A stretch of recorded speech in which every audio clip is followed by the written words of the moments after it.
জমিনে শান্তি আসবে না, ঠিক কিনা? শান্তি আছে আল্লাহর কোরআনে, ঠিক কিনা?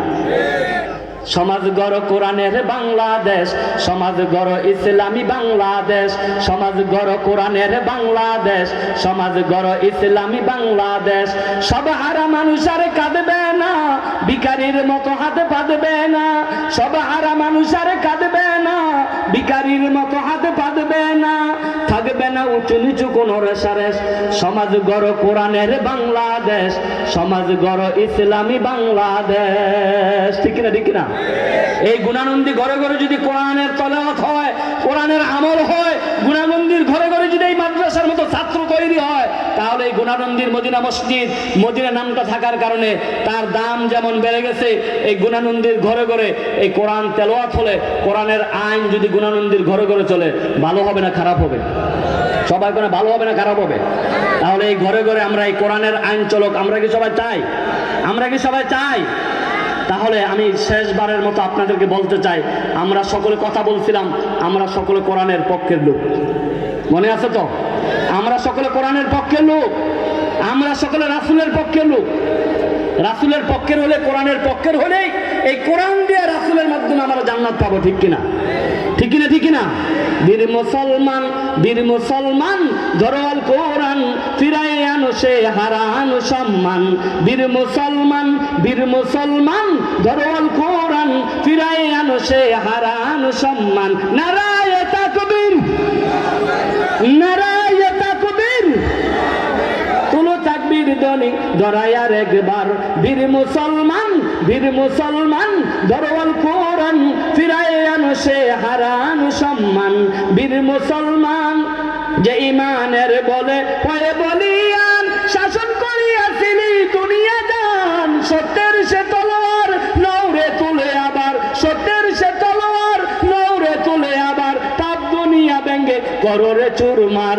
বীর মুসলমান, বীর মুসলমান, ধরো আল কোরআন, ফিরায় আনো সে হারানো সম্মান। নারায়ে তাকবীর, নারায়ে তাকবীর, তুলো তাকবীর ধ্বনি ধরায় আর একবার। বীর মুসলমান, বীর মুসলমান, বীর মুসলমান। আসুন আমরা কোরআনের পথে, রাসূলের মতে জীবন সাজাই, দুনিয়ায় শান্তি আর পরকালে মুক্তি হবে। অনেক অতিথিবৃন্দ আসছেন, প্রধান বক্তাও আসছেন, ইনশাআল্লাহ আপনারা একের পর এক কথা শুনবেন। আমি আপনাদের সকলের কাছে দোয়া চেয়ে আমি আমার আলোচনা এখানে বিদায় রেখে টানছি।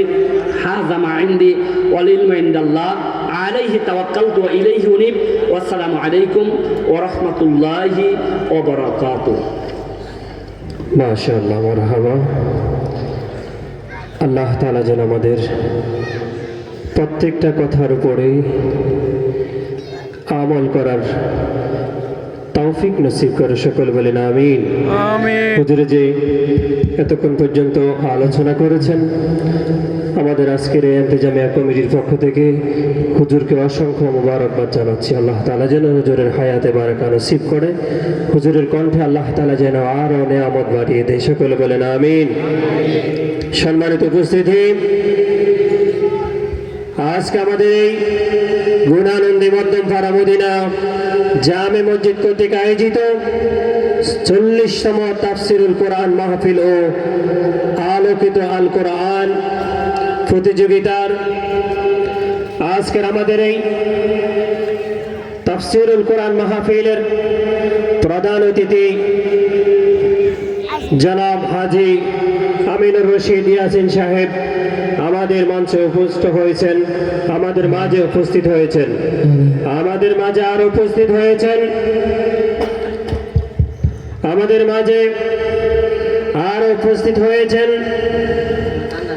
জনাব মোহাম্মদ রাজাউল কাইয়ুম সাহেব, আমাদের মাঝে আরো উপস্থিত হয়েছেন জনাব মোহাম্মদ ইয়ার আহমেদ সাহেব, আমাদের মাঝে আরো উপস্থিত হয়েছেন জনাব ওমর ফারুক সাহেব। সম্মানিত উপস্থিতি, আমরা সকলে অবগত আছি যে আমাদের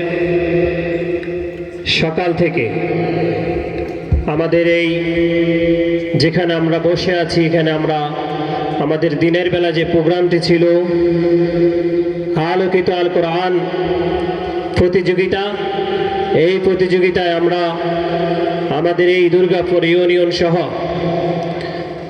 বেছে বেছে আমরা কোরআনের দক্ষ হাফেজদেরকে 40 জন হাফেজে কোরআন আমাদের আজকের এই আলোকিত আর কোরআন মাহফিলে অংশগ্রহণ করেছেন। সকলে বলে আলহামদুলিল্লাহ।